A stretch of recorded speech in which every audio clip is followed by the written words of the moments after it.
Hello, everybody. Welcome. Here we go. It's that time again. Matt Connarton Unleashed. And we are live from the studios of WMNH 95.3 FM in glorious downtown Manchester, New Hampshire. And it is a glorious day. It's windy and a little chilly. I was actually surprised when I went out this morning. It was 50 degrees and, you know, it's May. It's not like it's summertime, but yeah, somehow you get used to it being warmer and warmer. And then all of a sudden it's cold and you go, brr. I had to put on my coat. That's all right. No, it is a beautiful day out here in downtown Manchester. Of course, as I overlook the city, well, not really. We're only on the third floor. But as I overlook this part of Elm Street here from the studios of WMNH, also on Comcast 97 if you're in Manchester. And hello to all of our online listeners across the nation and around the globe. You can go to my website, mattconnarton.com, for all of your live streaming options, social media links, show archives, etc., etc. Today, by the way, we have a great show for you. That track that I opened with, that is called Ghost of Yesterday from a German band called Hell's Throne. And they're actually going to be Skyping in on the show. Not today, giving you a little sneak preview, but that's coming up, I think, in June, early June. We have a great band coming up today in the second hour. We're going to be joined in studio by Horsefly Gulch.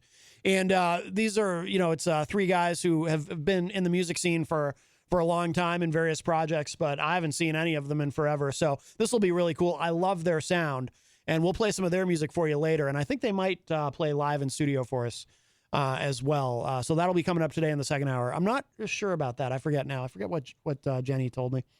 So that will be in the second hour. Now, in the first hour, now we have a new segment, my friends, that we do with our friend Erich Pilcher. Erich, of course, has been part of the show for a while now, a couple of years or a year and a half, whatever it's been. I don't know. Time, it just all gets away from me. Doing his classic film review every Friday on the show. And, you know, occasionally he'll call in too and we'll talk about other things. But this week we're starting a new segment with him where we look at the media. I love talking about media stuff with Erich, whether it's big media, you know, the corporate media, or independent media / online media. There's always very interesting things. I've always liked shows about that kind of thing. Like NPR has a show called On the Media where they analyze media coverage of events and news that I really like. I don't know if it's still on. There used to be a show called Reliable Sources that Howard Kurtz used to host. I don't know if that still exists, but again, it analyzes, you know, the media. So I really enjoy having those conversations with Erich, and we haven't done that in a while, but we both enjoy it so much we decided to make it a regular thing. However, he will not be joining us until 4:30. And it's not his fault. It's not his fault. Someone took him from me for the first 30 minutes of the hour from 4 to 4:30. Oh, yes, I have been scorned, my friends. I have been spurned. I've been other things that start with S, I suppose. Yes, it's a hard day in that regard. Very, very hurtful. But, well, we'll get into that later. But also, before I give the numbers, of course, the studio line and so forth, I want to play for you. I have some audio for you from, you know, Jenny. She went down to Washington, D.C. To testify at a Medicare for All hearing. And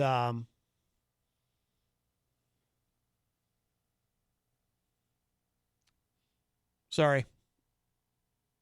Oh, I know what that is. It's coming from those construction vehicles. I could smell something. There's road construction going on out here on Elm Street, and I'm like, what is that? What am I smelling?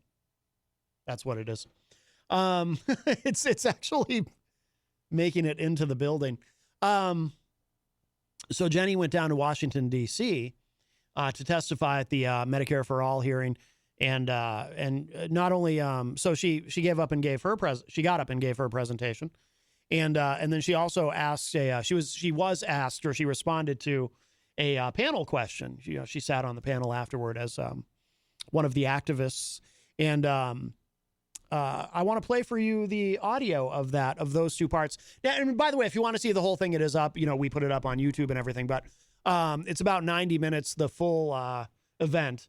But I'm going to play for you the two clips of Jenny. The first one is her at the podium speaking. And then the second one is of her at the table during the panel discussion, during the Q&A session. Here's Senator Bernie Sanders of Vermont introducing Jenny, and then Jenny going and speaking. Our next speaker is Jennifer Coffey, who is from Manchester, New Hampshire. She's a member of Rights and Democracy, the People's Action affiliate that covers Vermont and New Hampshire. Jennifer is a breast cancer survivor diagnosed with complex regional pain syndrome. Jennifer spent years struggling to make sure her doctor's visits and medicine would be covered by her insurer. She is also a former Republican state representative who, through personal experience, now understands the need to move toward a Medicare for All system. Jennifer?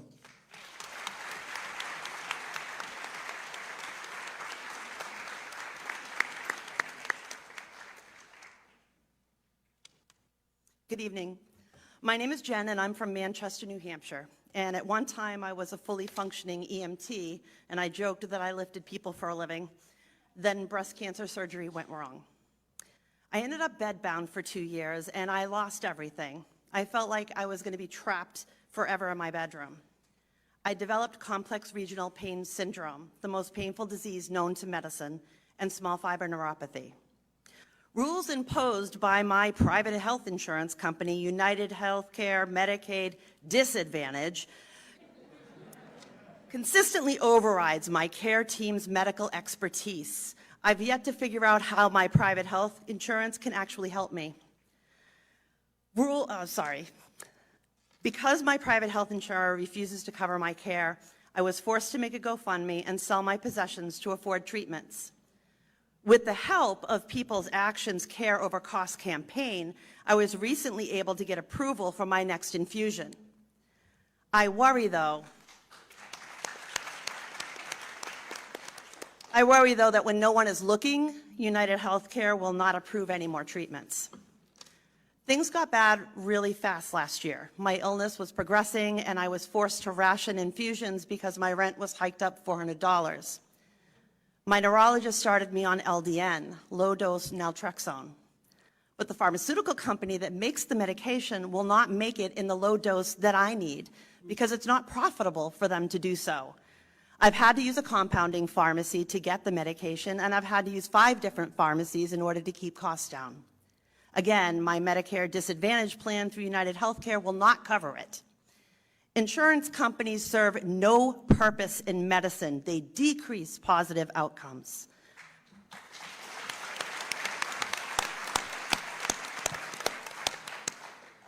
America is arguably the best medical care in the world, but only if you can buy it.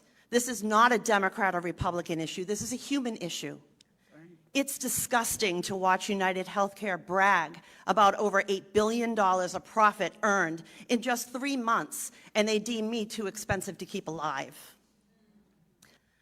I'm excited about this work. Anyone who needs care will get it, no matter who they are, no matter where they're from. Right now, there are millions of people across this country who are organizing, and we want Medicare for all now.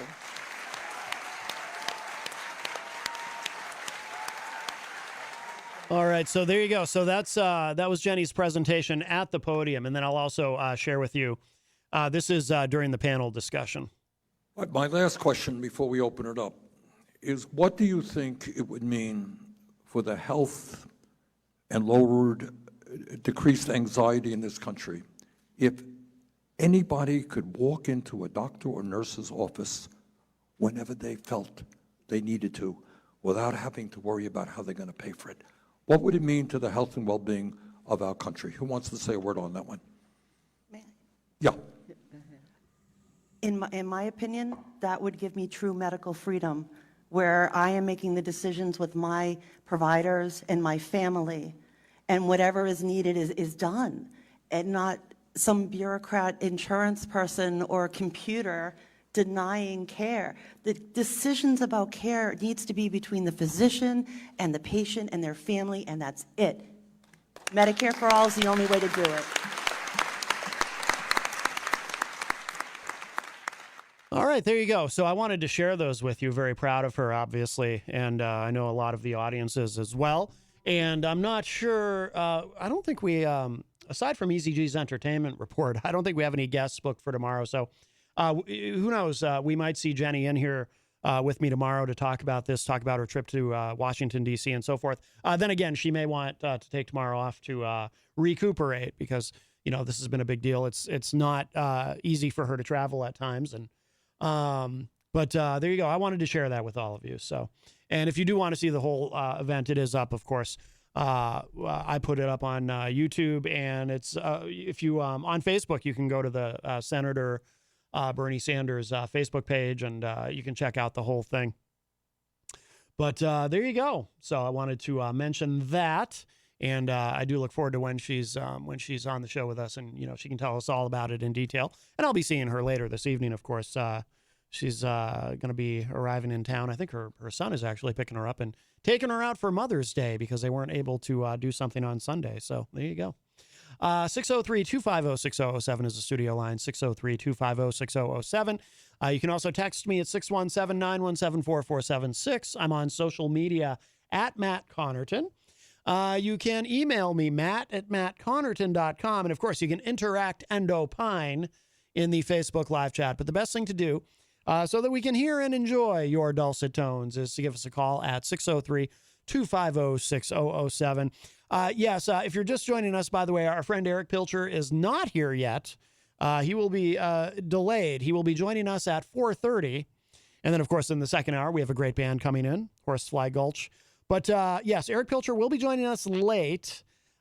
He was, I don't want to say kidnapped, which would be impossible anyway, because, you know, he's in Cedar Rapids, Iowa. Not that there aren't kidnappings there necessarily, but not in this instance. No. He was, there's a certain other individual who does a television show on Wednesdays who apparently just desperately needed to have Erich on his show today. And I have to tell you, I'm a little bitter about it. I really am. You know, of course, I'm referring to John Hopwood, who just, this kind of interference in my program is unacceptable. I feel a bit betrayed. Again, it's not Erich's fault. He was, as I mentioned on social media, he was seduced, if you will, by the silver tongue of a devil. Not the devil, but a devil, a silver-tongued devil. I think that's where the phrase comes from. It's the devil, but with a silver tongue. Anyway, yes. In fact, I am so upset about this, my friends, and I'm very deeply hurt. I'm not a big crier, so we don't have to worry about that. But I am very deeply hurt, and as a matter of fact, you know what? I don't think I'm even going to going forward. I don't think I'm even going to refer to John Hopwood by his correct name. No, I think I'm going to call him something else. You know what I think I'm going to do? I think I'm going to rearrange the letters a little bit. I think going forward, from this day on, I will refer to him as Han Jopwood. What do you think of that? Yeah, how do you like that, Han Jopwood? Stealing my... And listen, by the way, Erich Pilcher, I mean, you know, he happens to be my favorite conservative, as I often say on the show. What is he to you, Han Jopwood? Oh, yeah. I'm going to call him that from now on. I'm not afraid to rearrange the letters in somebody's name. I am ruthless. If you cross me, I am ruthless. I come to think of it, I don't think I've ever met anyone named Ruth. So that might literally be true. Anyway, so I guess Erich Pilcher will be joining us at 4:30. That will be nice. I would have liked to have had him for more of the hour, but somebody else had something else in mind. And, you know, that somebody else gets very animated when he doesn't get his way. I mean, you know, he just he freaks out. It's really quite astonishing. But so we'll see. We'll see how the rest of this hour goes. I know the second hour will be great because, like I said, we have a great band coming in. But the first hour, I don't know. It's feeling a little unsteady at the moment, but we'll see. We'll see. But the studio line again is 603-250-6007, 603-250-6007. I do want to say hello to everybody in the Facebook live chat. And then we should probably do a quick check-in on, I was going to call it my favorite issue, but it's been my favorite issue to talk about recently, but not necessarily my favorite to think about because I'm very concerned about the debt limit, the looming debt limit. But there might be some good news on that. But we'll see. We'll see what we get to. Our friend Crystal from the great state of Illinois joins us and says, hello, everyone. Tom Blanchard is in the chat room and says, I've been away, but now I'm back. Welcome back, Tom. We are very happy to see you. We tease you a lot, but we got you on the spot. Welcome back. Let's see. Jay Fed, of course, from the great state of Vermont, joins us and says, good afternoon. Abort 7, who I'm pretty sure is from Greensboro, North Carolina, says, good afternoon, hashtag Matt. We said, how are you doing? Abort 7 also said, we are a pop singing group, man band from Greensboro, North Carolina. And we said, our friend Isaac Banks missed your afternoon show. Well, that's terrible. Isaac Banks missed my show. So that's, we're just stacking up the betrayals here. First, Han Jopwood, and now Isaac Banks. What a terrible day I'm having. I hope this gets better. This is rough. I'll tell you what. Oh, and Abort 7 also says, good afternoon, hashtag Erich Pilcher. We say, how are you doing? Well, the thing is, Abort 7, I'm afraid that your question falls on deaf ears. Erich Pilcher is not on the show currently. He'll be here at 4:30, but right now he's on somebody else's show talking about something else. What can you do? JFed says, I say hashtag boy band to you. Oh, and Abort 7 says, we love your hairdo. Underneath your hat, we said hashtag Matt. Well, it is true. That is where my hairdo exists, underneath my hat. Crystal in the chat room says, is Hopwood going to surprise you with a visit after his show with Erich? Anything is possible. Anything is possible. I guess we'll see. Tom Blanchard says, whoops, let me back up here. Very busy chat room. Tom Blanchard says, did you ever see a baby Ruth in your swimming pool? I didn't get that until I finished reading it. And I don't have a pool, so no. Have I seen a baby Ruth in a swimming pool? I reckon I have. JFET says, oh, man, I saw one in Livingston Pool and never went back. Yeah, well, ultimately the chlorine will take care of it, right? I assume. Crystal says, wouldn't it have been media etiquette for, as I now call him, Han Jopwood, to ask you first if you minded him pilfering your guest for his own show? Well, that's not a question for me, Crystal. That's a question for the offending party. Yeah. All right. Quickly. Oh, wow. It's already 4:25. Okay, quickly, because Erich Pilcher is going to be joining us. I hope. I'm not upset with him. I'm upset with the other one. I understand it's hard to say no to him. I understand. I'm not saying I've ever fallen under his spell, but the man has a way with words. Okay. Where are we with the debt limit? Oh, this is interesting. So this just went up right before the show. TheHill.com is reporting Democratic senators urge Biden to use 14th Amendment to raise the debt limit. It also says in a separate article here, jittery Democrats worried about Biden debt ceiling concessions. Yeah, supposedly there is progress, which is good, but we are counting down to the wire, which is not good. Even if we don't go over the fiscal cliff, as they say, it still does harm to the economy. The markets get rattled. But this is interesting. Democratic senators urge Biden to use 14th Amendment to raise the debt limit. Again, this is from thehill.com. A group of Democratic senators, led by Tina Smith of Minnesota, are circulating a letter urging President Biden to invoke his constitutional authority under the 14th Amendment to raise the nation's debt limit without having to pass legislation through Congress. These senators say the spending reforms that Speaker Kevin McCarthy has demanded in exchange for raising the debt limit are unacceptable, and that Biden should circumvent Republican lawmakers by raising the debt limit unilaterally, something that has never been done before and would almost certainly be challenged in court. Now, by the way, I mentioned the other day, I think it was on Monday's show, Jenny was here and we were talking about this. Sam Cedar from the Majority Report says that he's been saying that he doesn't see a problem here. He advocates very strongly for Biden to take this path, and he cited Lawrence Tribe, who apparently wrote an op-ed saying that he thinks that Biden should take this path. And the argument that some who are advocating for this option are making is, so you're worried about a constitutional crisis because it will get challenged in court because it's never been tried. And the amendment itself, the language is a little murky. It doesn't say, it'd be nice if it did. It doesn't say explicitly, under no circumstances can or will the United States ever default. It says our debts shall not be questioned. You could interpret that different ways. I mean, you could take it literally and say, yeah, our debts will not be questioned. No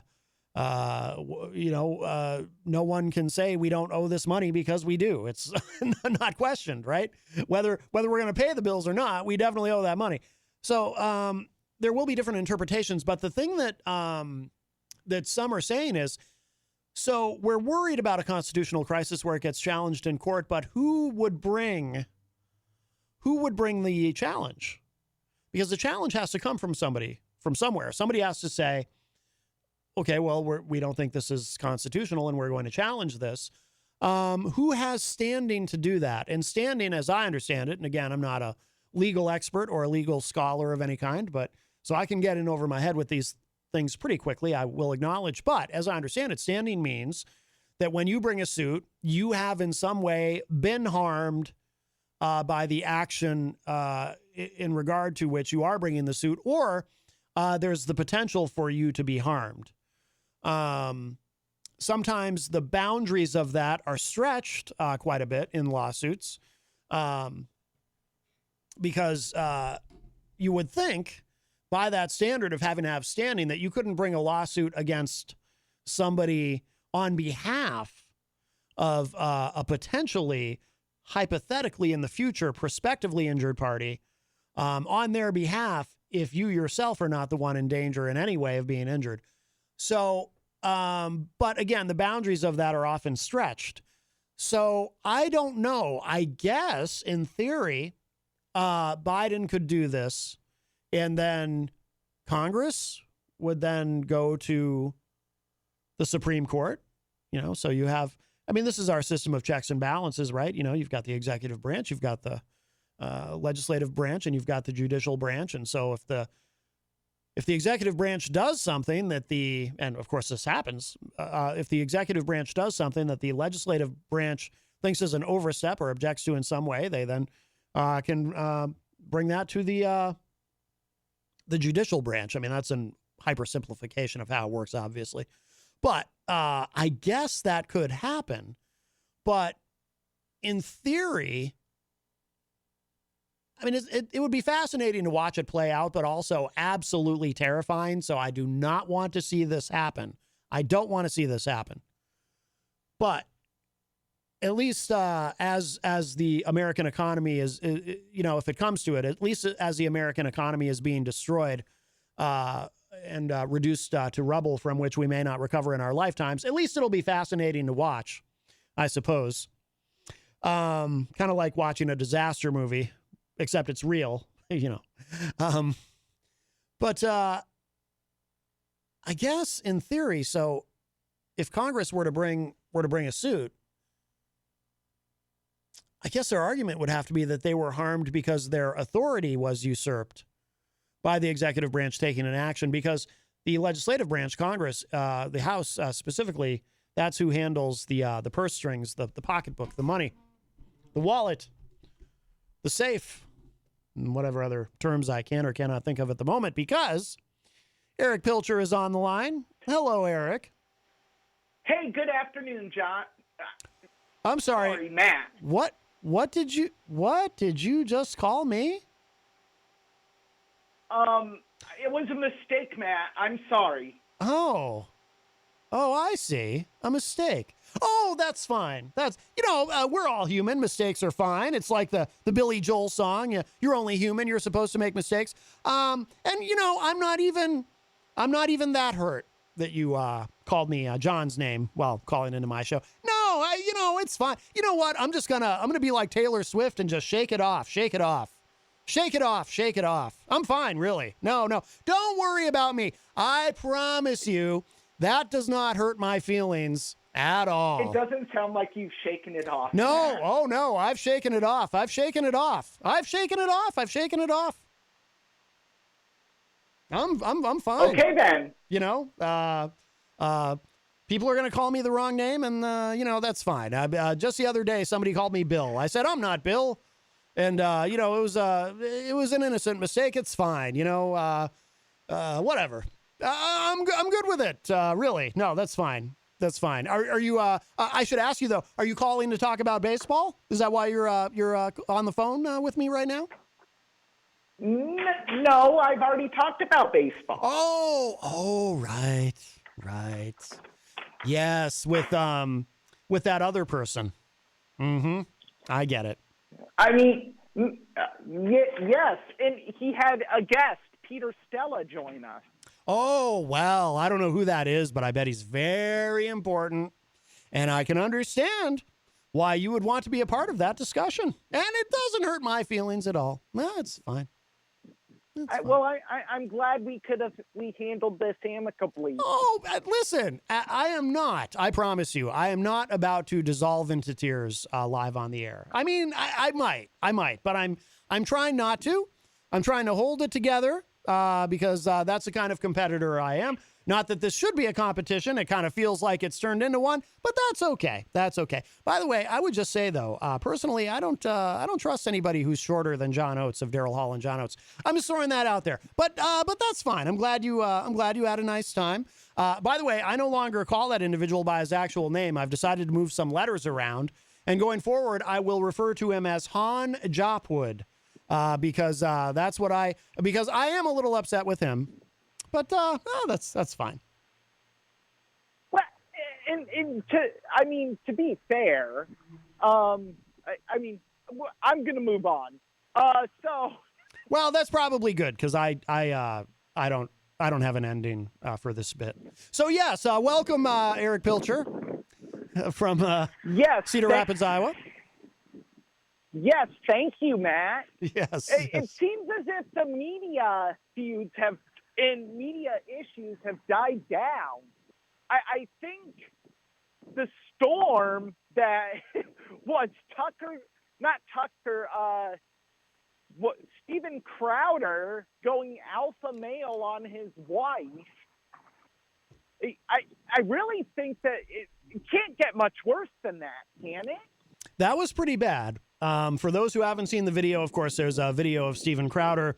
Apparently, it was recorded with a Ring camera on the property, and it showed up in the divorce proceedings, as one might expect such a recording would, of Steven Crowder being... to be fair, there is absolutely no physical abuse in the video, none whatsoever. We should be clear about that.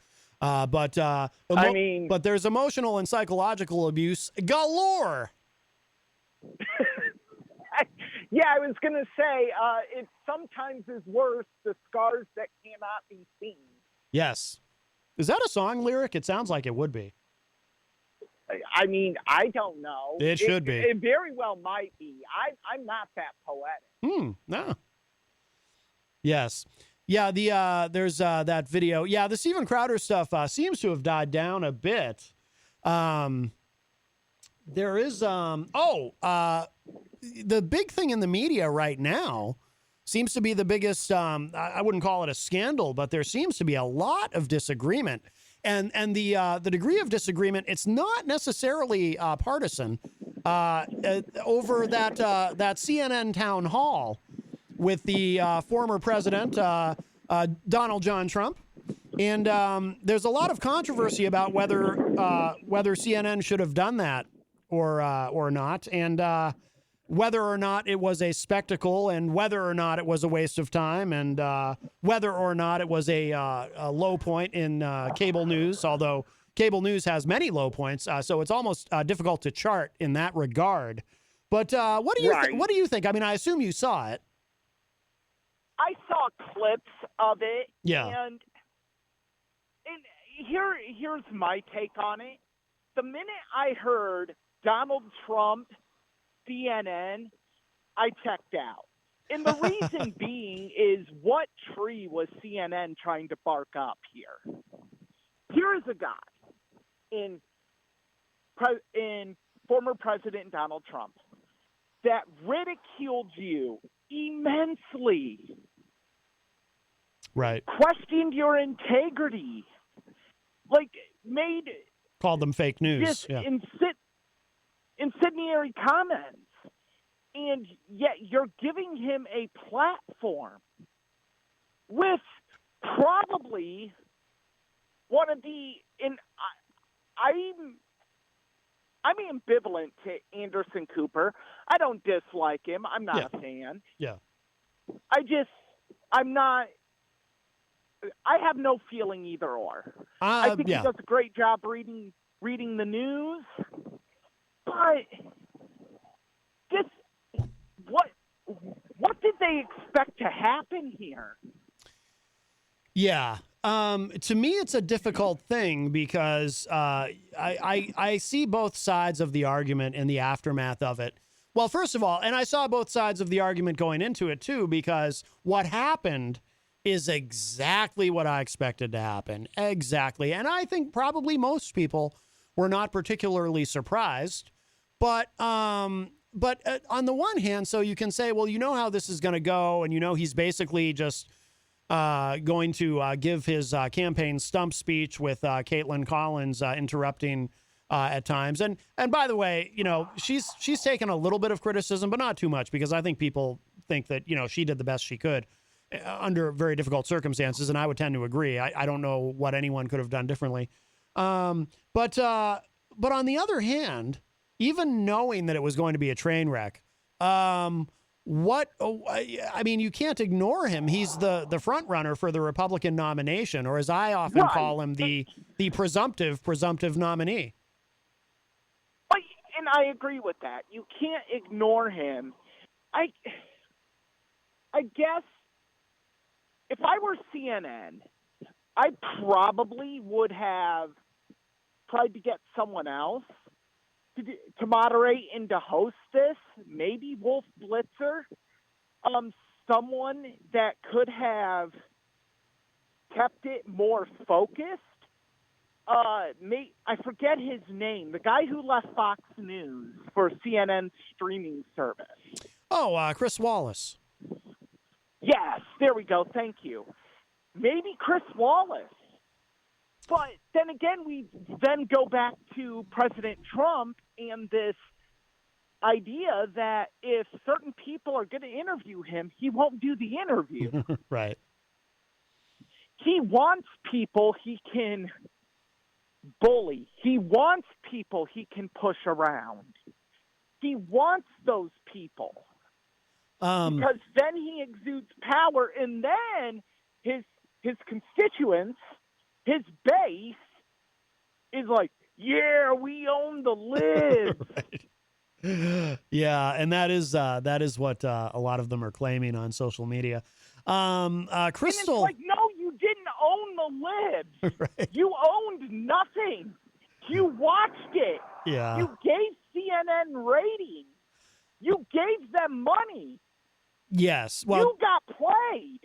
Well, that's what Crystal points out in the chat room. Crystal, our friend from Illinois, she says CNN had bad ratings, probably kissing Trump's butt to get in his good graces. Well, also too a big rating. I mean, they pulled a big rating for the town hall. Oh, absolutely! It was must-see TV. Yeah. How could it not be? How? Like, there were people that I know that do not watch cable news that were making plans to sit and watch this. Yeah. Oh, this yeah. was get your popcorn ready television. Yeah. And it's like, the reason why I was really just kind of like, why, is I knew how it was going to go. Yeah. It wasn't... Like, people were like, you had some on the right that were saying, well, hopefully they treat Donald Trump fairly. Okay. And then you had some on the left like, oh, I don't even know why they're having him on that channel. Right. Disgusting. And it's like, I would have people. I would have preferred. Oh, go ahead, Eric. I was just going to say, have a centralized approach to this. Take politics out of it. Do you want people to, if you're CNN, do you want people to watch your network? Yes. What's one way to do it? Give them something they never thought they would see. Mm-hmm. Yeah. And that was it. Yeah, well, I mean, cable news is a business, and, you know, I guess business was good that night. I would have preferred no live audience, more of a one-on-one format because, and part of this is a bias that I have being from New Hampshire. And I saw our Republican governor, Governor Sununu, address this in a couple of interviews, how embarrassing it was when, you know, Trump is making fun of and joking and kidding around about E. Jean Carroll, and that audience is just laughing and they're just lapping it up. That's you know, whether you believe him, whether you believe her, whatever it is you think. I mean, for them to be laughing at that, it didn't reflect well on New Hampshire. I mean, I hate to say it, but that was very cringe. And our governor, Chris Sununu, he said in an interview on I think it was on MSNBC, he said that, you know, when the camera panned across the room, he recognized, you know, he knows a lot of the people there and knows that they're ride or die MAGA, and, you know, they're gonna be down for whatever. But that was very, very unfortunate. That was an unfortunate moment. Yes, and one thing I was going to say is Donald Trump is very uncouth in a lot of ways. Mm-hmm. One of the ways that I think has gotten him into trouble in his foray into politics has been he overly plays to a crowd. Yeah. Like, if we look at some of the most incendiary things that Donald Trump has said, when have they been said? Right. At campaign rallies, in rooms full of people. Right. Why? Because he hears them cheer, and it's like euphoric for him. Oh, yeah. In what minimal filter he has, what minimal filter is there is out the window. So then we can ridicule a journalist with a disability because people are cheering. Right. Yeah, true. Exactly. And it's okay because now I have those, however many are in that room, they're eating out of my hand. And when I'm rightfully chastised for saying this, I can turn around and say, see, look at what the leftist media is doing to me. Right. That's the card he plays. And I hate to say it, but I think all of this will help him helps him win the nomination. Oh man. But it's not going to. I'm on Donald Trump's mailing list. Yeah. And the emails I got after the CNN interview. Oh yeah. We won. We did. If he didn't generate millions in campaign donations after that, someone needs to be fired. Well, that's the thing. If I was a delusional Trump supporter, I probably would have donated money. Yeah, I think it's all going to help him. It does help him raise money. You know, when the FBI showed up at Mar-a-Lago, the reason we first found out about that was when they showed up to do the search. The reason we first found out about it was because of Trump. They tried to keep it low key to the extent that that's even possible. But Trump, he goes on social media and starts talking about it. And then the next thing, of course, those fundraising emails go out. Yep. And what's so funny about all of it is Trump will often ridicule, not directly, because if he does it directly, then some of his constituents can put one and one together, and hopefully it adds up to two. But what he does, and he's very Machiavellian at this, is he comes at people that have played the victim card, or he perceives them to have played the victim card. But he is such a master at playing it himself. Oh, yeah. He is quite duplicitous at this. And it's like, how can you not see this hypocrisy right in front of you? Oh, by the way, our friend Abort7 in the chat room says, Trump by Trump, and we don't care of this man. It's what he does, and no one has caught on to it. Yeah. Well, it's just shocking.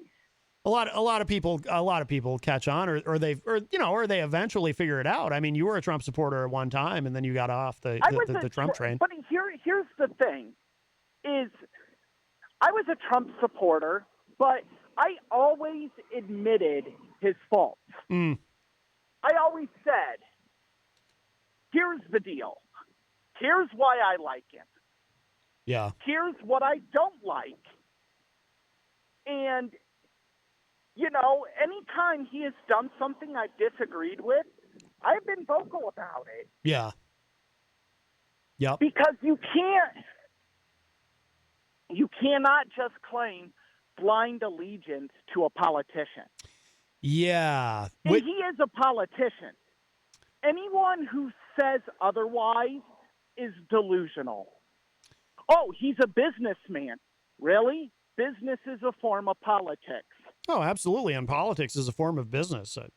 Yeah, absolutely. Absolutely. You are catering to a base. If you think that the two are not interchangeable, then I have a litany of things that I can disclose to you about this world that are going to make you very, very sad and depressed. Yeah. So what do you think going? I mean, what should be do you have an idea of what you think should be the rules going forward as far as the media covering Trump? Because he's got a weird relationship at this point, even with Fox. They seem pretty tepid on him. And I think media organizations, and I'm sorry, Matt, to cut you off, no, that's okay, have backed themselves into a corner with him. Yeah. They have made it so he has control. He writes the rundown. He decides the who, what, when, why, and how. Right. He dictates things. Oh, absolutely. It's on them. It isn't on Donald Trump.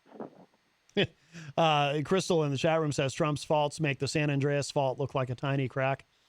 I wouldn't go that far. I mean, well, maybe. I had I don't know if you heard the show, Eric. Yesterday, I had a candidate in here, a Republican candidate, Steve Laffey, who is challenging. I mean, he has no chance, obviously. So if you're going, who's Steve Laffey? Yeah, I mean, he's got no chance. But it was interesting to talk to him, and he was he did express it on the show, and then we also had a short conversation afterward too.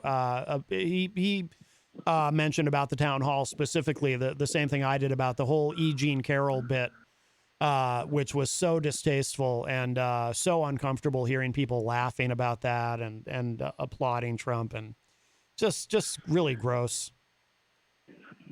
Yeah, and that's the thing is and I feel bad saying it because technically I am a member of his base. Yeah. But his base really does a great job of showing everything that is evil and wrong in this world. And I've tried to come to terms with it, and I just can't. Because these are people that are like me. They are church-going Christians. Mm-hmm. And Christians should not act like this. Yeah. Like, you cannot mock a person with disabilities. You cannot advocate for the things he's advocated for, such as grabbing a woman in a certain area. Yeah. And yet they're like, oh, get him, Trump. I know. And I sit here and I'm like, wait a minute. Do you understand what you're doing? This is another reason why people have so many issues with Christianity. Is we sit here and we promote the Bible, and then we turn around and promote this. Yeah. And it's like wait a minute. noticed. No, that is wrong. Yeah. I've made that observation. Yeah. No, go ahead. I had someone tell me, well, Erich, you were involved with athletics in high school. You're familiar with locker room talk. Yes, I was 18. Right. I wasn't a 60-plus-year-old man running for president, talking with a talk show host and expecting it to be off the record. To be fair to Trump, which I have no great desire to do because I agree with what you're saying, but to be fair to him, he was not running for president at the time of that audio. Regardless, but regardless, especially being in that situation too, even if he's just kidding around, he should know there's a live mic on him. And the explanation he gave at the time, and we got to go in a moment, Erich, but the explanation that he gave at the time was, during that first debate after that came out, well, it was locker room talk. I apologize. It was locker room talk. Okay. But then we hear the details of that came out in court about E. Jean Carroll. And it's like, oh, suddenly that story takes on a new significance. Yep. Not that story, but what he said to Billy Bush on that Access Hollywood tape, that takes on a new significance. It's like, oh, that's really chilling. So, have you watched his deposition regarding that? I haven't watched the whole thing. I've seen some of it, and it's pretty bad. I did talk about it on the show one day. You know, it's particularly gross when he talks about, well, he says, you know, I couldn't have done this. She's not my type. And it's like that right there shows that he doesn't understand, you know, rape is not about being attracted to somebody. It's not about them being your type. It's about power and dominance and violently assaulting somebody. That's what it's about. So he apparently either doesn't get that or he's willfully obtuse in that regard. And then he you know, or he doesn't want to. Well, that's what I mean, willfully obtuse. And then he says to her while she's taking the deposition, and by the way, I wouldn't find you're not my type either. And it's like, oh my God, is he actually saying to her on this deposition, I wouldn't rape you either? I'm like, I mean, it's so gross. It's really, I don't know how anyone can be okay with any of that. It's so gross. It's I'm disturbing. Not, and that's the thing is, I felt disgusting being lumped in with it. Yeah. When someone was like, "Oh, Erich, you've done locker room talk." Yeah. Yeah, but there's a difference between locker room talk and a near admission of sexual assault. Yeah. Yes. Like, I guarantee you, if anybody that was a part of any team I was a part of in high school said something that they did that, mm-hmm. we would have been like, I mean, there were some creepy guys, so sure. A majority of us would have been like, bro, yeah. Yeah. We're stepping away from you right about now because yeah. we're not going to be a part of this. Exactly. You know, because it's wrong. You can't just go up to someone and do that. Well, yeah, of course. Erich, I mean, yeah, go ahead. it's disturbing that we dismissed that was dismissed as just being him saying it was locker room talk and people saying, oh, then it's okay. Well, we now know too that he wasn't serious when he called it locker room talk, that he really did mean it, because he says in that deposition, he says, yeah, that's how it is when you're a star. That's how it's been for a million years, fortunately or unfortunately. So he just leans right into it. It's like, oh my God, what a disgusting person. But Erich, we got to go. We are almost at the top of the hour. Sorry. Oh, don't apologize. I think we aired everything out early, and that wasn't your fault anyway. What happened earlier? I blame Han Jopwood. I don't think anyone's to blame. Oh, I blame him. I blame him. Do not trust him. I think we need to kind of just step back a little bit. As I said on Facebook, Matt, I consider both of you dear friends. I think Han Jopwood and I are fighting. I think we're in a feud. We're having a feud. I don't think a feud is beneficial for either of you. We're going to have a steel cage match, and I will be victorious, and it'll be great. And there will, as long as I'm not hanging from the rafters in a ladder match, I'm fine. Right. It could be for custody of you. I'm scared of height.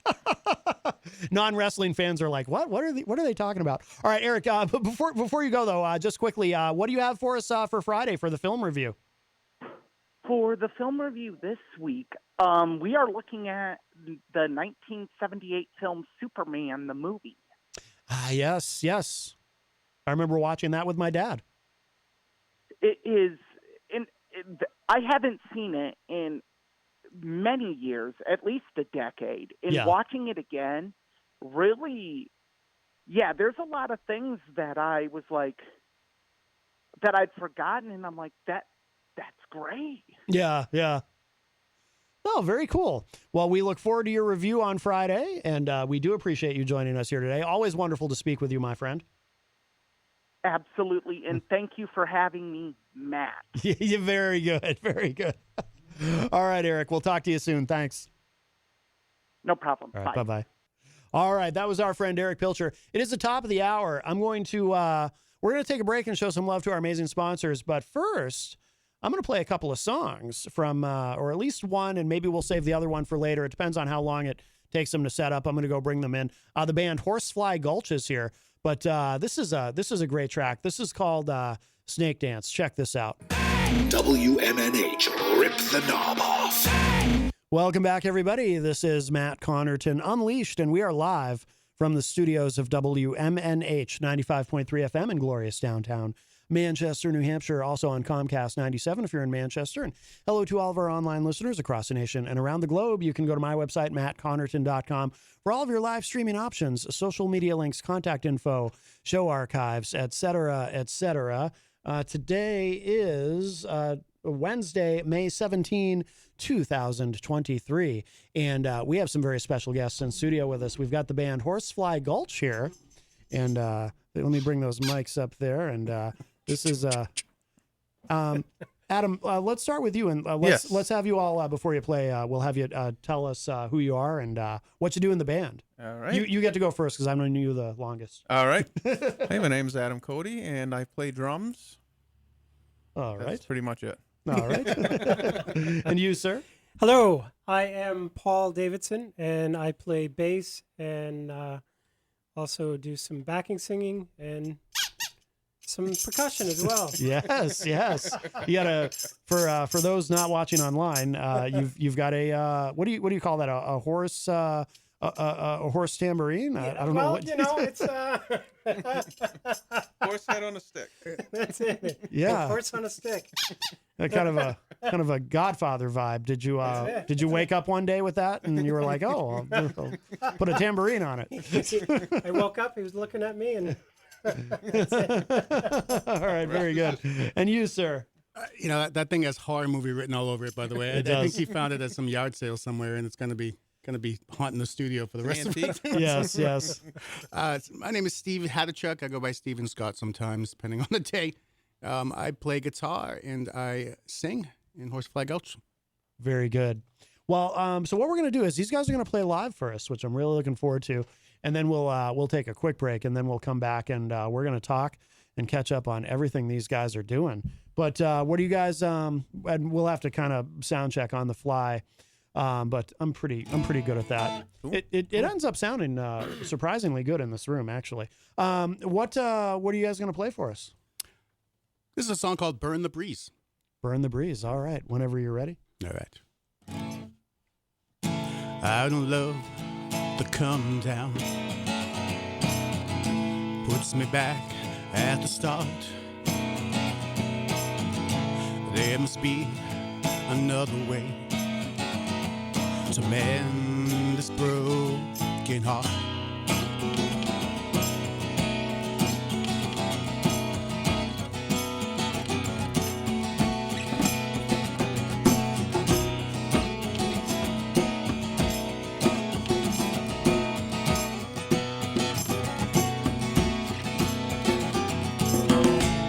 You were the childhood love of mine,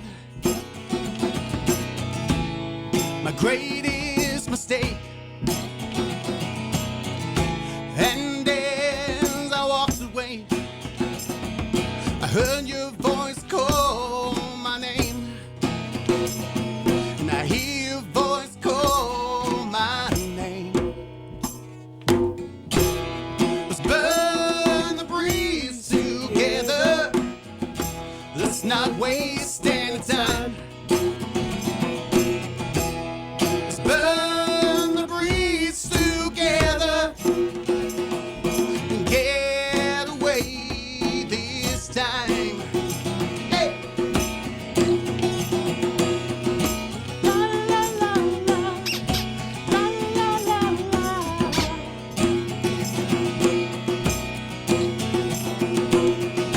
La la la la, la la la la. And this river flows deep all the way to the sea, and I swear from the desert to the trees, you ain't ever getting rid of me. No. Let's burn the breeze together. Let's not waste any time. Let's burn the breeze together. Get away this time. Hey! Let's burn the breeze together. Let's not waste any time. Let's burn the breeze together. Get away this time. Get away this time. Got away this time. Yeah. Oh, fantastic. Well done, gentlemen. Well done. Thank you. I love it. I love it. If you're just joining us, Horsefly Gulch is here with us in studio. What we'll do is we'll take a break. We'll let you guys put your stuff down and get comfortable. And I'll while we do that, I'm gonna play an old Mindset X song. What do you think? Nice. Yeah. What should I play from Oceans? I got Oceans pulled up here. I think we're always a fan of Island. Island. Okay. No swears in it, obviously. I don't think I so. don't know how much time do you have? Yeah, there's a good 12-minute song on there if you really want to go crazy. No, that's all right. We'll go with so Island. Yeah. Yeah. All right, Island it is. All right, and then we'll come back and we'll talk with these guys. Check this out. This is Island Mindset X, and we'll explain to everyone why I figured I'll play a Mindset X song. Oh, that's cool. That is Island from the band Mindset X, and you guys know what happened to those guys, or you ever see them? Well, actually, that beast is taking a nap right now. It's hibernating, but not dead. I think last time I saw him, they were in Aruba. So There you go. There you Getting go. a tan. If you're just joining us here on Matt Connarton Unleashed, we are joined in studio by the guys from Horsefly Gulch. But were all three of you also in Mindset X at the same? Okay. Yep. Yeah, that band was around for a long time. Now, does the new project replace that, or will Mindset X continue in the future as well? In addition to that, I mean, again, after 20 years, it's in hibernation, the Mindset X. Yeah. But we're focusing just on the new project right now. But Yeah. the old one's not dead. It's just sleeping. Yeah, there actually is an album written too. We've Oh, no that's ready kidding. to be we've got an released. album in the can. Oh, wow. Yeah. Oh, no kidding. It's kind of a weird story, actually, now that you kind of reflect on it. Like, so before the whole COVID thing hit, right, we were gearing up to write a new album as Mindset X, and then COVID hit, right, so we couldn't get together for a little while, and then by the time we started going back, like a couple years later, getting back together and rehearsing those songs, we were like, man, these songs, they feel really old now because they were like 3 years old at that point, right? And we were like, all right, well, we can't just not record them. Like, we spent all this time writing them. Yeah. So we did record them, Right. and we released a couple of them, and then we just said, it's just time for something a little bit different, right? You do metal for 20 years straight. Mm-hmm. I think you are. Mindset X was never so much this, but locked inside a box of what you could particularly do as a band Yeah. when you're expected to kind of put out a certain style of music, right? Yeah. And I think we just came to a point where we were like, you know what? Let's try something new. Does do any of those songs make it into this project, or No. do you keep them completely separate? Completely separate. Yeah. Is that the plan going forward, or is there a chance of anything kind of I crossing over? think that's the plan. Yeah. I do. I mean, I can tell you from a personal perspective, and we've discussed this, I think, as a band, is not only is it something new from a musical perspective, but I think it's something new that's challenging us for me anyway, not to cover things up with distortion or, to see if I can actually play something, cleaner, because there's a lot more room for mistakes when people can hear Oh yeah. you as a three-piece and there's nothing behind it that's dirty or grunty or into that. And I don't think that those songs would fit particularly what we're doing right now. Yeah. Makes sense. Because to be honest, I think the last Mindset X stuff was probably the most proggy stuff we've done. right. And Maybe the it's other true. thing is, the new stuff is flowing, unlike anything we've done in years. Like we're basically writing a new song almost every time we get together. Oh wow. Cool. We've been doing this pretty much just since the turn of the year, and a Yeah. new year, new project, Yeah. and we're already on like 10 songs. I mean, it takes a little while to record them, but Yeah. they're in the set. We can come out and play them live. Yeah. Yeah. Another full album written, Right. pretty much. Right. Wow. So we shouldn't have to, write another 10. We shouldn't have to pull anything, By the way, our friend Texas Mike, although you might know him as Michael Martineau, but around here we call him Texas Mike. He's in the chat room. Nice. And he says, I know Steven, a.k.a. The Deviant Music, through Ed Murphy and Ellie Murphy. We saw him at Clemento's Pizza in Manchester. Yeah, he was spotted. And you heard that fantastic commercial just about 15 minutes ago, I think, didn't we? Not even. Michael, how are you, buddy? It plays in my Mikey? mind all the time. I can imagine. It is catchy. It is catchy. It is, yeah. Clemento's Pizzeria. People get mad at me for singing it, but it really does get Can we stuck steal in my that head. for a riff? Maybe? I can't. I didn't write it, so I can't. But yeah, have at it. I cannot imagine under any circumstances where anyone would. And we also sue do you for commercial jingles. That's right. There you go. There you go. Now, are you guys playing out a lot with this project, or? Well, we just did our first show, a month ago? Yeah. And then we've got Right down the street. one coming up in Dover, down at the Strand. That's a new venue for us. Oh yeah, Edgewise is in the chat room, and they just posted a picture of them at the Strand. Nice. Yeah, that looks like a cool room. It's nice because one, it's all ages, and two, it's just a beautiful venue. Yeah, I didn't realize it was all ages. That's hard to find. It is. It is, and that's It is. that's important. I think that's Yeah. something we've been missing out on a lot. Oh yeah, Yeah, yeah. definitely. Yeah. Definitely. And is that the show? Is Dust Prophet on that show? as Yes. well? They are. Yes. Yeah. Dust Prophet, of course. I used to be in a band with Otto Kinzel. Yeah. Oh, nice. Yeah. Chemical Distance. So yeah, they're incredible. Have you guys seen Dust Prophet live? No. We're Not yet. gonna in a couple Very, weeks. very intense. It'll be a fun night because they actually asked us. We talked about this a while back as Mindset X, and we joined the bill as Mindset X Oh, back, 4 or 5 months ago, whenever we discussed it. yeah. And so then a couple months ago, I texted the little chat group, and I was like, "Hey, I just want to let you guys know we have like a Western rockabilly thing. Mindset X is kind of sleeping.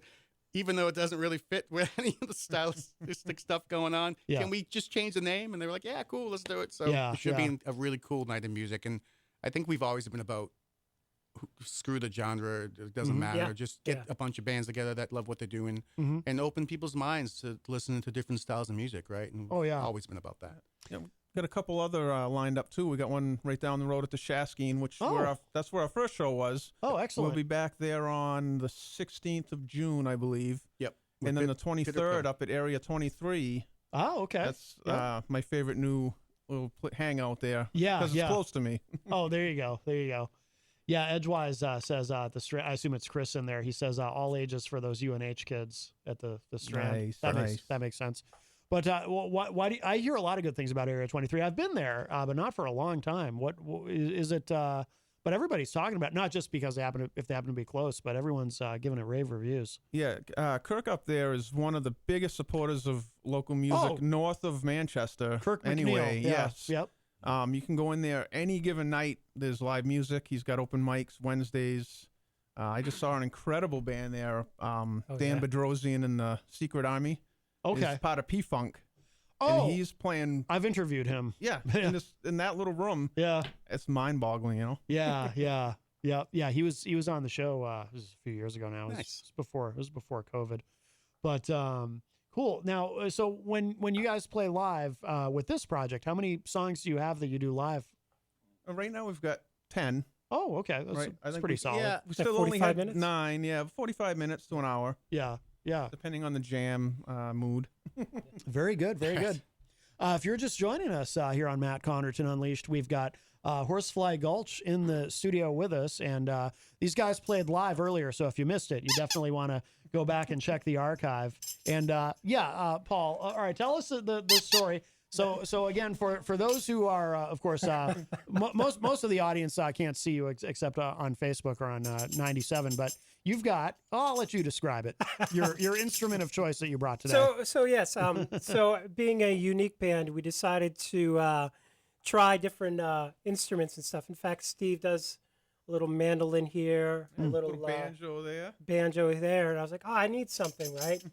And so we came up with the song. Actually, we just played "Burn the Bridge," and there's space in the middle, in the beginning, Yeah. and I didn't want to just kind of stand there. Right. So being Horsefly Gulch, we were out, me and my wife, and we were looking for props and stuff like that we could use. Yeah. And this happens to be one of them. And what it is, it's one of the old riding horses on Yeah. a stick that Yeah. that the kids used to go around in. And we added a little tambourine to it, and now you can witness it live. Yes. Yeah. And you might see somebody dancing around with it as well. Does the when it squeaks, has that made it in any of the songs, or do you just do the? Oh, it definitely will. That was Yeah. the debut there. Yeah, Burn the Breeze. That was the debut of Horsey. yeah. Oh, very good. The only thing it's missing is a name. Yeah. So we don't have a name Yeah, yet. if anyone for in the horse. chat wants to Ooh. name the horse, please feel free. We have a contest. Yes. Yes. The winner gets to name the horse. And a free sticker at the next show. Oh, very nice. Very nice. Where do you guys record? Because everything, and this has been the case, not only with this band but with the previous band. Everything sounds really good. Just Thank you. sounds really good. Where do you record? I assume it's changed over the years, but I'm happy to say that this every Horsefly Gulch song thus far has been recorded at our own recording studio. So excellent. over the last 5 or 6 years, I've been kind of revamping and kind of rebuilding that whole thing. Yeah. Saving here and there and buying little pieces of equipment and figuring out actually how to use it. Yeah. So I think I finally got to a point where I feel relatively comfortable and releasing stuff to the public, and it's definitely going to help us out because when Adam is ready to lay tracks, we just throw the mics up and go and don't have to go anywhere else. It's beautiful. Not to say that we might, there's still always the chance of saying, let's go somewhere else that sounds different or get a producer behind it or something happen. Who knows what's going to happen? Yeah. But I think from a convenience standpoint and from my own personal, holy crap, I can actually do this standpoint. Yeah. It's nice to be able to have that. So Yeah, no doubt. Has it always been that way? Even with the early Mindset X stuff, did you guys do in do the it all early yourselves? days? In the early days, we started off probably the first 2 or 3 recorded at Steve's, and then can't remember the first place we went into, but Drumlin Downs, we did like 3 full CDs there. Oh yeah. With Brian Sachs, Rest in peace, rest in Brian. peace. Yeah. And we've also recorded at what's Jay's Oh yeah, Jay Figletta. Metronome. Yep, Metronome. down at Metronome, Or Oak Hill, like as he calls it. right? Oak Hill, and mastered at Metronome. Yeah. Yep. Yeah. Yeah. So we think, at the end of the day, I think we want to try something different, right? And I think, I think every band wants to have a different sound, and if you stay in the same place all the time, you get bored. Oh, sure. And I think we didn't want to do that. We wanted to like try to branch out, and Yeah. branching out for us was branching in, really, right? And I Yeah. think it's been great. It's nice to go in my studio at 11 p.m. and work till 1. Yeah. It's just nice to have that luxury. Oh yeah, So- yeah. Yeah, and it's nice to live in an era where, you have so many different options as Totally. far as how you record, And like we said, we did the original, the first couple of Mindset X albums we did at home too. Well, the first one was fun. It was like 2 microphones hanging in a room, Yeah. And we did this whole concept album with just these 2 chintzy mics hanging. Yeah. Actually, Wait, funny- that's out of don't we print. still use That's the out of same print. mic? I was gonna say, funny story One of behind that. one of the mics I just recently found is it's a old Radio Shack condenser with a little switch on it. You put a no kidding. AA battery in there. Oh wow. And we found that, and it still works. So like, let's use it. We use it as Wow. we use it as a drum overhead in both of those songs. No kidding. I'll be damned. Yeah. Wow, that's amazing. It still works. That's our lo-fi sound. That's cool. Yeah, yeah. I bought that back when there was a Radio Shack in West Franklin. If anybody knows the area, that was a long time ago. Oh yeah. Jeez, yeah. There used to be Radio Shacks everywhere. I think they're all gone, right? Did Most they of them, completely yeah. close? So they back online, I saw, but I don't think you go in these stores. Gotcha. Yeah, Adam, when I first met you, way back, I was working at Strawberries Yeah. on Loudon Road in Concord. Yeah. And I remember you brought in a CD. You brought in a CD for me to check out, Liquid Native. Yeah, my first band. Yeah, Yep. yeah. Yep. That was now whatever ended up happening with because I remember actually going to see you guys live too at I can't remember Sharky's. No, No? well, I might have seen you there, but I also saw you in Concord. Oh, Chantilly's in Concord. Yes, Yeah. yes, yeah. Yeah, the good old days when Ye- there was, bigger clubs up there, and I mean, Yeah. it's coming back. It is nice. Whatever happened to that band? In the end, it was just like oil and water. Yeah. when everything settled, we all just kind of went our separate ways. Yeah, the singer I can kind of still remember him. He was like a wasn't he like a big like biker dude who very intimidating? Yeah, he was stocky. Actually, now that I'm thinking about it, I can still picture the cover too. It was a black and white photo. Yeah. And I think you guys might have been at railroad tracks. We were on the stairs up at the stairs. Army Corps of Engineers Dam up in Franklin. there. Gotcha. Yeah.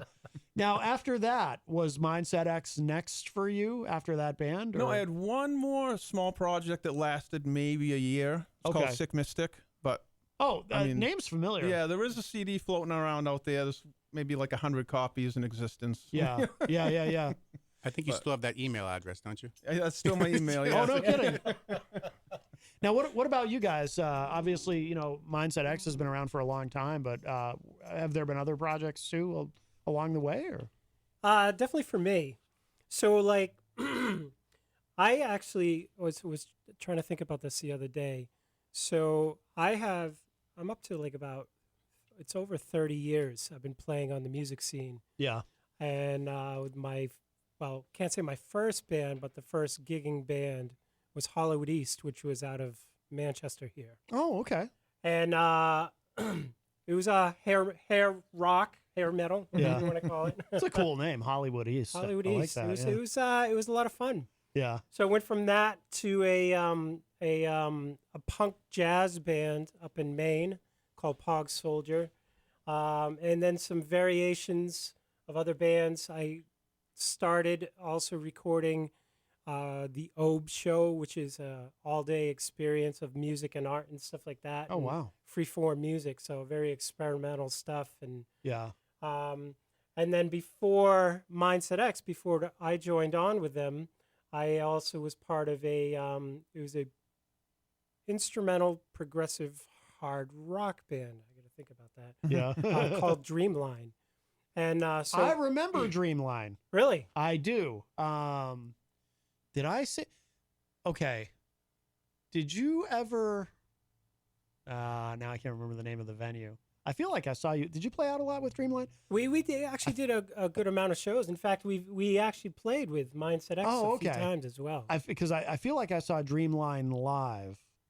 I can't remember where though. I thought I had it, but I remember Dreamline. Yes. Yeah, I Yes. played a show down at Millie's. It was Dreamline, Mindset X. Yeah. Oh, Yeah. Somebody might else. have been there. Yeah. Yeah, it might have been that one. Oh, actually, now that you say it, it very well might have been. I think it's coming back to me. Okay. Yeah. Eh, Yeah. which could have been, yeah. Yeah.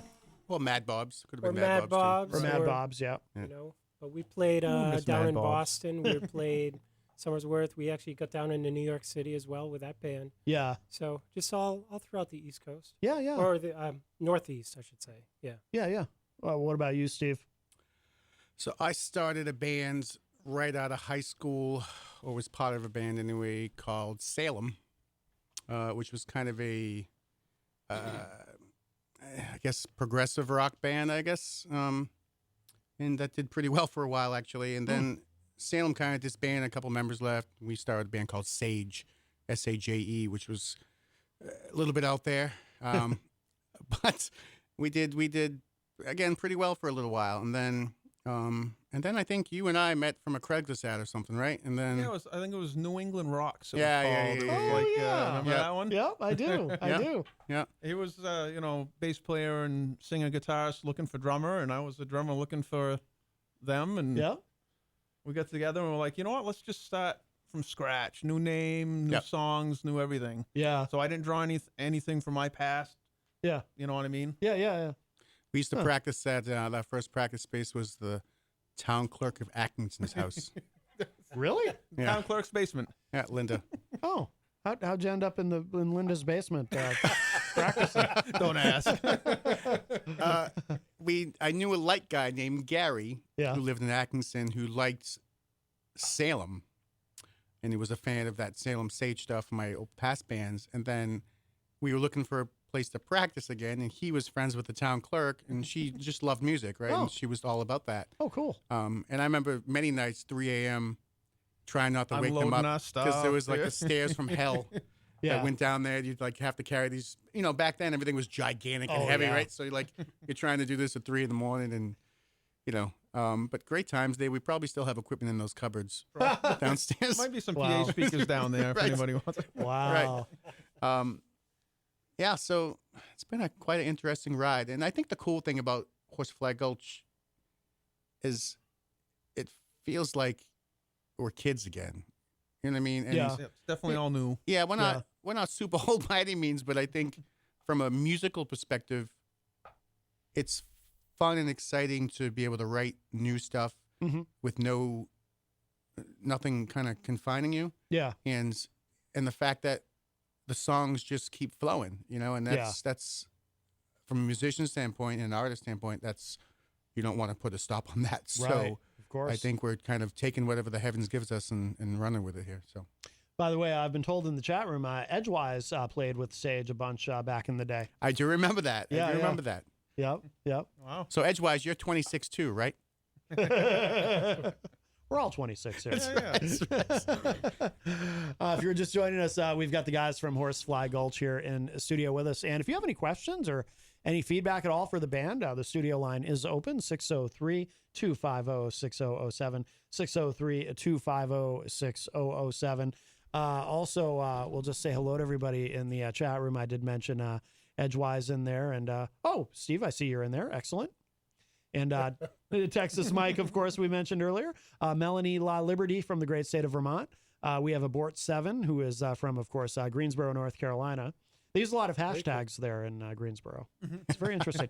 Now, JFed is in the chat, of course, from the great state of Vermont, and he has a question, and he asks this of all the musical guests. He's kind of shopping around, and I think he's running out of time. I think he has to have this figured out by September.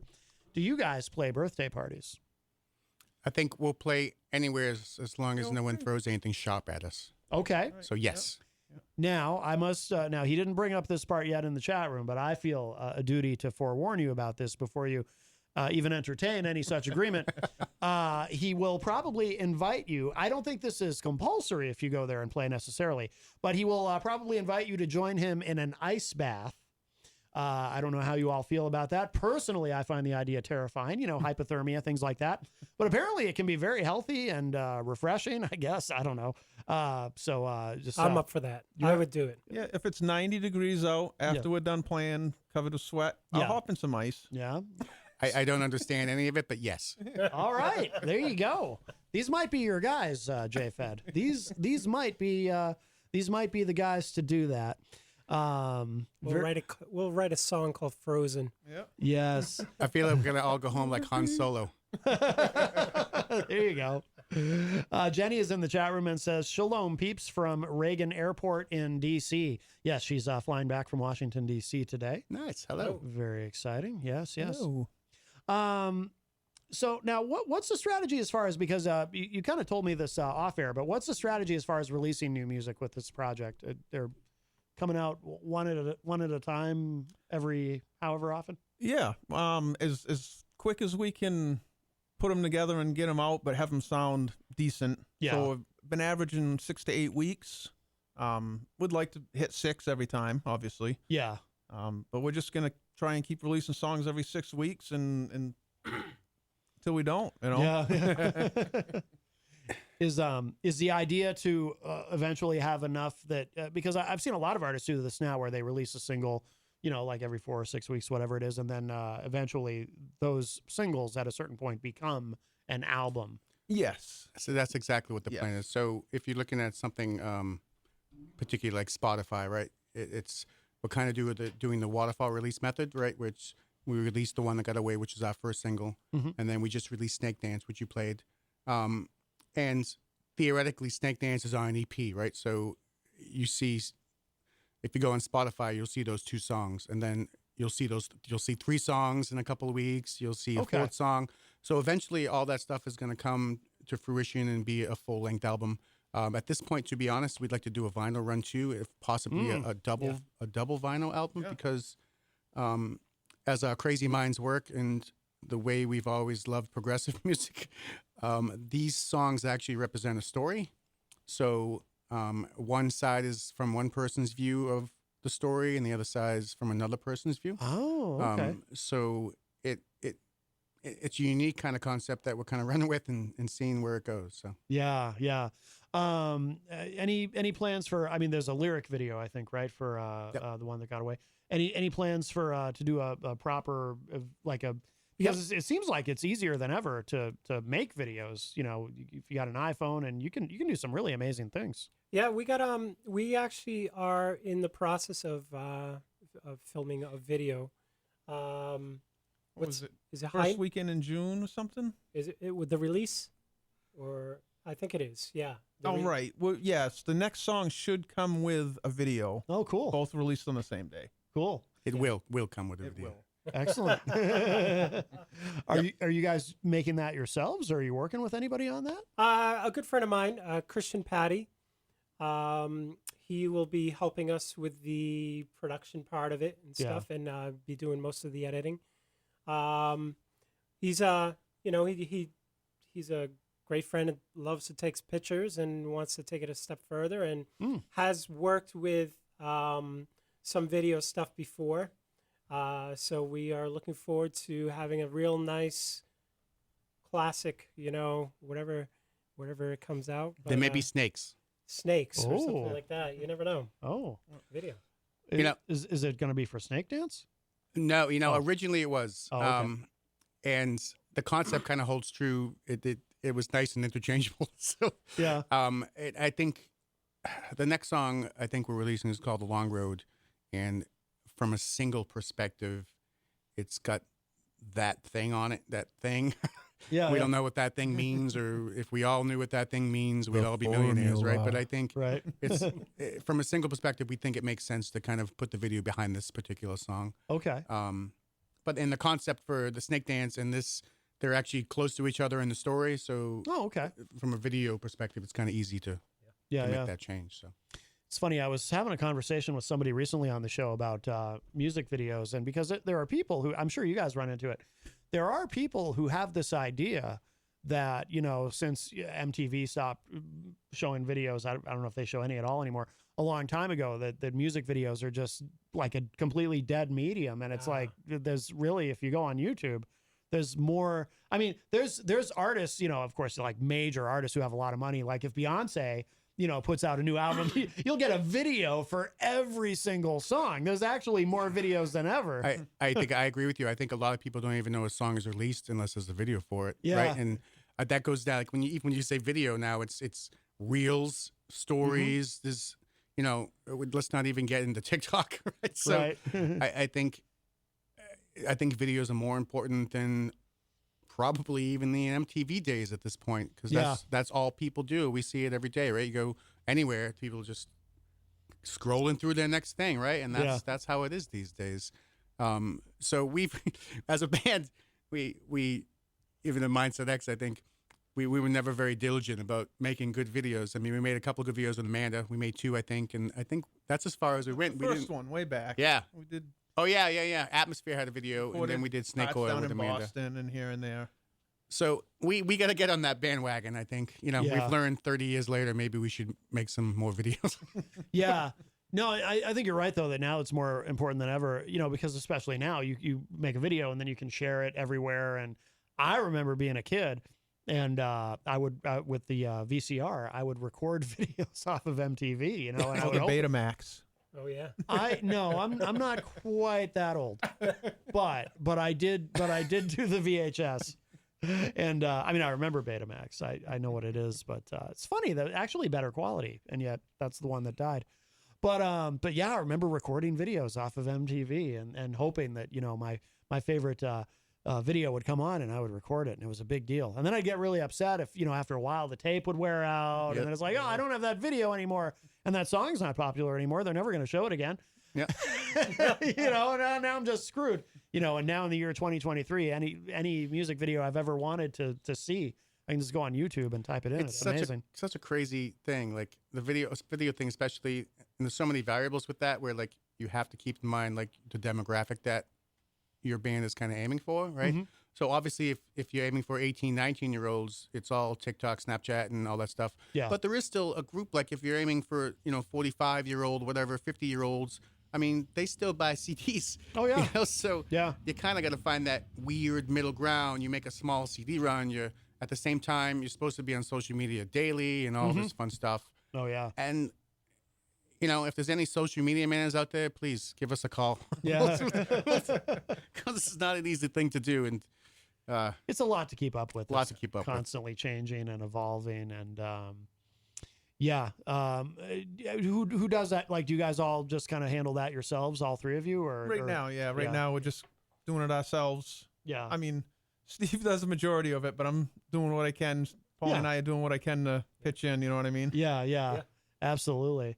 Are there any live performances on YouTube? I didn't There's see. one. It's got the first 3 songs from the first show. Oh, okay.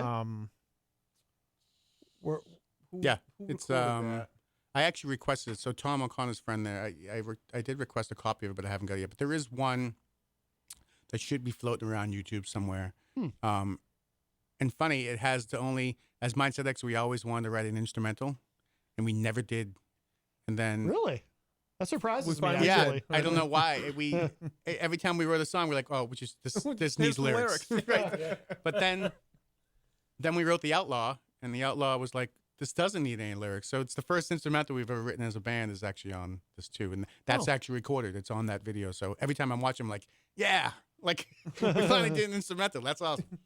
We have a call. Hi, welcome to Matt Connarton Unleashed. Who's this? Hi, Matt. It's Gary. Hey, Gary. How you doing? We are short on time, my friend. So I'll just ask you to be terse, if you would. No, I was just wondering if they would do like maybe NPR's Tiny Desk concerts. Oh, I can imagine you guys on there. We Yeah. would absolutely Yeah, love we that. actually Yeah. what's the talked about that a little. contact information for that? Yeah, we Let's just do it. actually talked about that last week in one Yeah. of our little band meetings. So the answer would be we would definitely be exploring that option, and if we can somehow pull that off, we'll definitely promote the heck out of it. So Oh yeah. Yeah, I can Yeah, imagine. because I've seen a lot of the good. They got a lot of good groups and a lot of good people on there, and And they do, and It seems, like I just saw a couple of them, and there was this Latin group, all girl, and they were playing with a sousaphone and some brass, and then girls, but they were really good. This girl was nice. she played 12 string and she played 6 string, and she was really good at it. So very, very cool. Yeah, and they support all the genres too, which is nice. So Yep. we'll Yep. definitely see what we can do to get on there. I Yeah. appreciate that. Yeah, it's a good. and if you guys do videos, maybe you could get Melanie to star in one of your videos.